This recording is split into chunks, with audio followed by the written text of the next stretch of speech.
Hello everyone, this is Nathan Tucci with your daily review.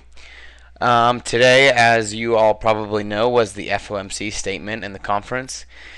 And it was expected to be a pretty major news announcement. A lot of speculation surrounding it and everything, as often tends to be the case with those major announcements. And it came out, it was pretty mild, I'd say, overall. Mainly it was very politically correct, said that, they're trying to make things better. They're being slow but consistent, whatever, kind of nothing too major. And as a result, the markets really didn't do anything too major. There were certainly a few spikes from the get-go, but mainly things kind of returned to their previous prices before the announcement. Nothing really took off or crashed in a major way, so certainly less movement than I was expecting, and probably than most people were expecting. But you got to take what the market gives you and kind of just move on. So that's what we're gonna do. We'll get into the analysis today in a little bit here. But one thing you'll notice is that there's not much to see in the charts because not much happened due to the lack of volatility that the news announcement created. As I said, most things kind of returned to the prices that they were at before the news announcement. So there's not much to go off in the market. So basically, today in my analysis, I'll be pointing out some longer term stuff, but nothing really based on our candles from today's daily bars because I just don't see a whole lot in them. But nonetheless, we'll go over that. Before we get into that, let's go over tomorrow's news. Tomorrow, there's a ton of minor news announcements, as you can see my screen here, and a few red tag stuff. 3:30 a.m. there's some Euro news, and then at 4:30 there is some pound news.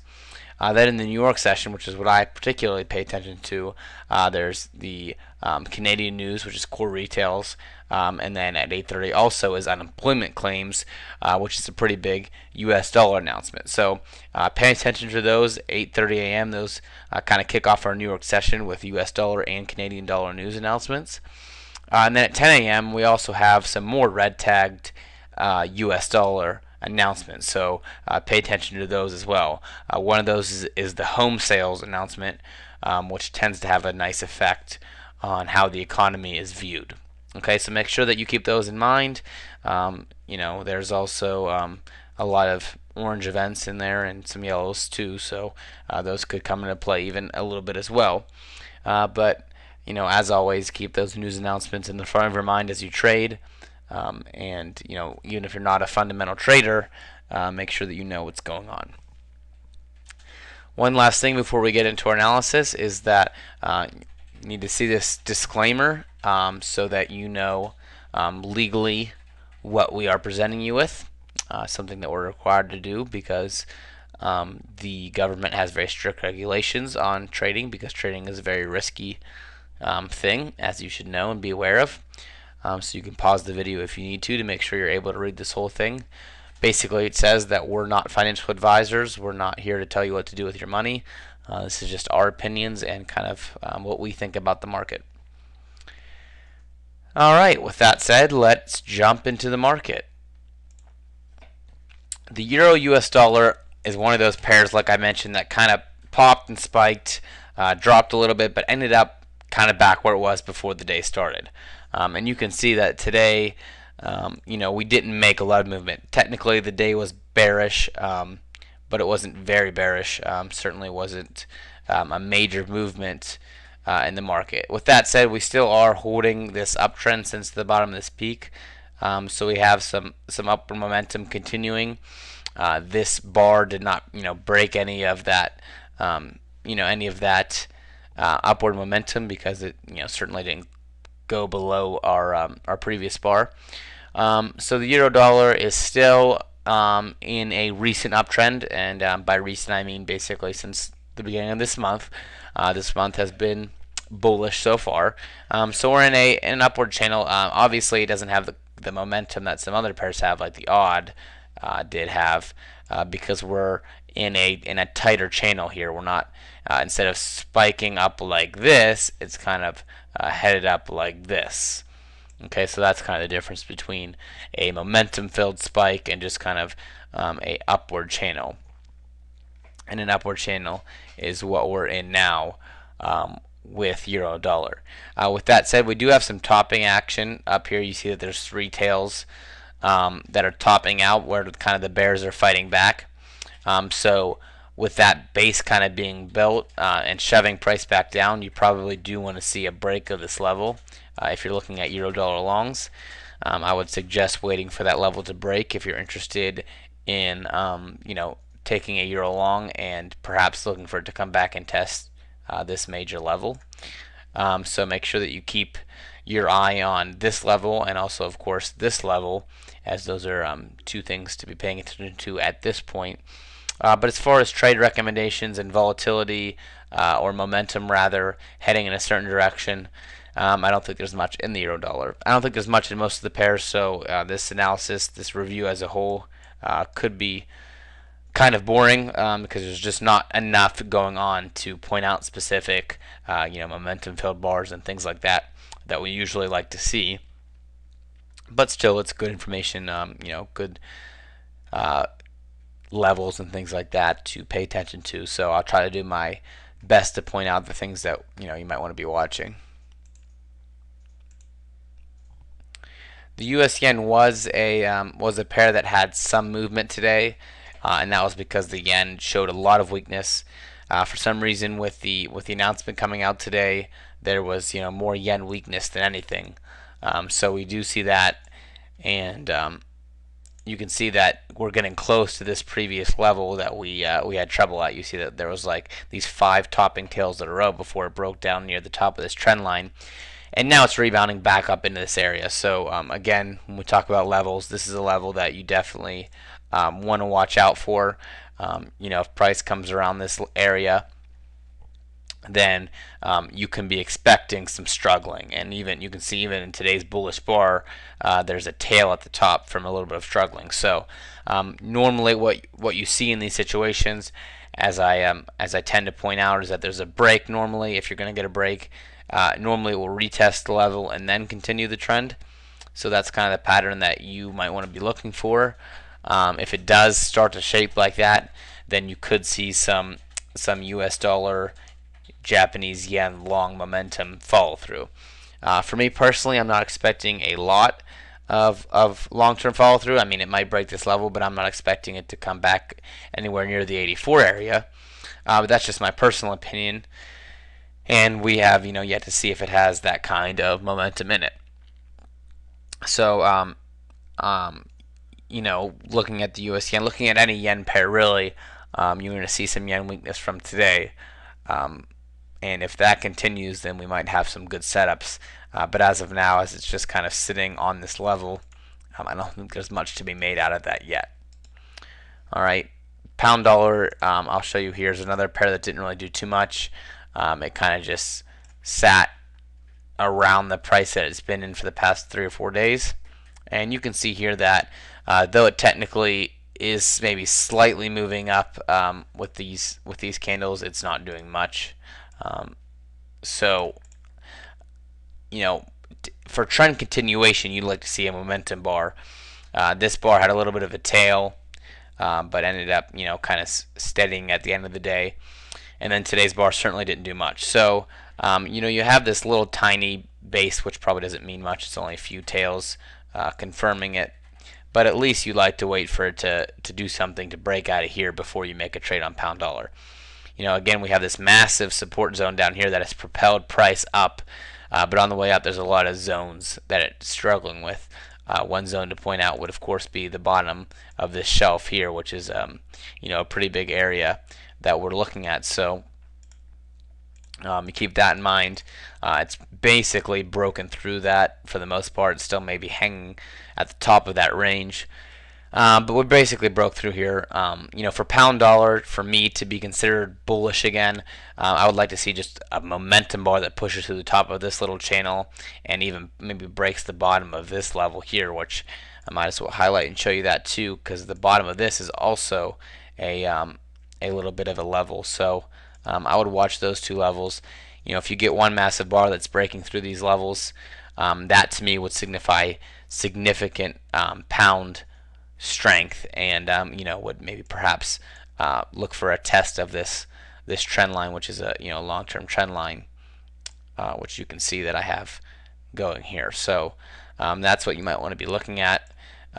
Another thing to note is that you had this consolidation here, which this level also covers the the bottom of this level. So just a lot of chop in here, which creates a lot of support and resistance levels. You want to see price bursting through these levels to show momentum, but as of now, I don't really see that. Australian dollar is a pair that I was long on. Had my stop moved up pretty tight because the news today didn't want to risk too much, and got stopped out with a pretty nice profit from being long a little bit. A little bit better price down here. I got long, ended up being stopped near the bottom of this tail, but then like most of the pairs, Australian dollar bounced back up and kind of ended near where it started the day off. So not a lot of progress one way or the other with Australian dollar, like many of the other pairs. Notice this level that I drew here. This is an important level to watch out because it's a trend line bounce, and it's also a major resistance level that we're looking out for. So price has come in this area before and has not done much. It kind of just bounced in and remained neutral. So we do want to see a break of this level if you're looking for odd strength. I don't see that happening today, obviously, based on the fact that we're pretty close to the end of the day and it hasn't done much. So tomorrow, we could see that this might be a stall bar, and that we could see a break of this level. If that happens, then again, I'll show you this a million times. You look for that break, a retest, and then a continuation. That's always the pattern that you're looking for when breaking major support or resistance. So that that's what's to be expected when a major level is broken, and that's what we'll be looking for with the Australian dollar, certainly, because over the past month or so, you've seen a lot of Australian bullish momentum, and again, it's all kind of propelled from this major support zone down here. And so since the break of that, you've just seen a lot of upward momentum. Today is a stall bar, and it hasn't really moved much in one direction or the other, but when that happens, you just kind of pull yourself away and just wait for the next signal. Don't try to read into it too much. Just wait and let the chart show you what's going to go on. What the market did today with it spiking up and spiking down was just kind of shake people out. It didn't make a definite direction. For me, I'm not going to read into it a whole lot. I don't think it means a whole lot. I just think it was doing what the market does, which is shake people out of the market and and wait for people to get confused before it moves in its next move. And so that's what I want to wait for, the next momentum move, the next trending move, and I would like to get on board with that. Whether it's up or down, I don't really know, but either way, I'll be okay as long as I'm on board with it. And so I think that's kind of what we need to do as traders, just wait for the market to give us a good sign and take advantage when it does, instead of trying to read too much into things. USDCAD, again, just another thing that didn't do too much, slightly bullish off this little base that we see here. You can see that there's maybe 2 or 3 tails that are supporting this, but it's not a major level. But it's near, if you pull this up, you can see that it's near the tails here and a few of the tails here. But again, not really a major level, just kind of price stalling out because some of the indecision in the market today. I don't expect that level to mean a whole lot in the future. I either suspect price to kind of just bounce up and continue the uptrend tomorrow, or kind of cruise through this level without too much of a problem. To me, it doesn't seem like this would be a major level for price to struggle and consolidate at. But we'll find that out tomorrow or the next day, or maybe next week at the latest, to see if it does break through this level one way or the other. Again, today's bar was maybe slightly bullish, but I don't think that is a good measure of what USDCAD is going to do. Again and again, I'll just wait and see what the charts show us in the future, rather than trying to read into it today. Okay, Euro Pound is another one. Just again, didn't move too much. Slightly bullish. Did in fact stay intact with our little channel that we're building here. You see that we had a pretty significant bounce off of the bottom of this channel, and today's bar was somewhat of a bullish bar, not much, but we'll look to see if Euro Pound does continue and get back to the top of this channel. For me, I thought this was a decent long opportunity for Euro Pound. If you took a long here, then you're sitting kind of in the middle. You're maybe a few pips up, nothing major, just waiting for price to bounce all the way up to the top of the channel. For right now, I think that's what I'm still expecting, because I don't see a lot of reason for it not to just continue up and test that level. Price has been pretty consistent with its zigging and zagging. You see that it's kind of just been pretty consistent, and so I don't see any reason why that won't continue. And again, that's just something that we'll wait and see how that continues. If it comes up and we get a large tail and a bear signal, then we'll have a short setup. But for right now, it's looking slightly bullish, and for expectancy's sake, I would think that it would at least rebound up into the top of the channel here. Pound yen broke a pretty significant level today. You can see that we had kind of an ascending triangle building here. Let me draw that a little better. And you can see that this level was giving pound yen a little bit of trouble. There's a base here from over here. You can see that it struggled before, kind of with a lot of these little baby consolidation bars, and finally broke through. And then we had some tail struggle here, a few here before it broke today. So today, pound yen actually did make a move. Again, that's because yen weakness was pretty prevalent today. So for me, I think that's a pretty good bullish signal, and my expectations are that pound yen would continue upward for a little bit here, because I think that showed some decent momentum. As you can see, there's some room for pound yen to move up here. Definitely some resistance levels, like there always will be. When a currency is moving one way or the other, you're going to see a lot of resistance and support. It's just everywhere prices stop is going to be a new level, and that's just what you expect when you're trading. But outside of that, you have to just look for momentum. And being that this level was broken today with a bullish bar, I would say that the momentum is certainly starting to move upward for pound yen.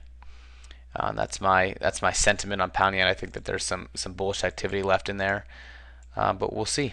We'll see if that follows through. EURCAD is still in the downtrend. We've had a few attempts now to break this top shelf, this top trend line, I should say. Still relatively unsuccessful. And again, I think that EURCAD is going to be a great long-term signal when it breaks out of the top or the bottom, whichever it does. I think that there's going to be a lot of momentum behind that breakout, and will probably set up for a very good long-term signal.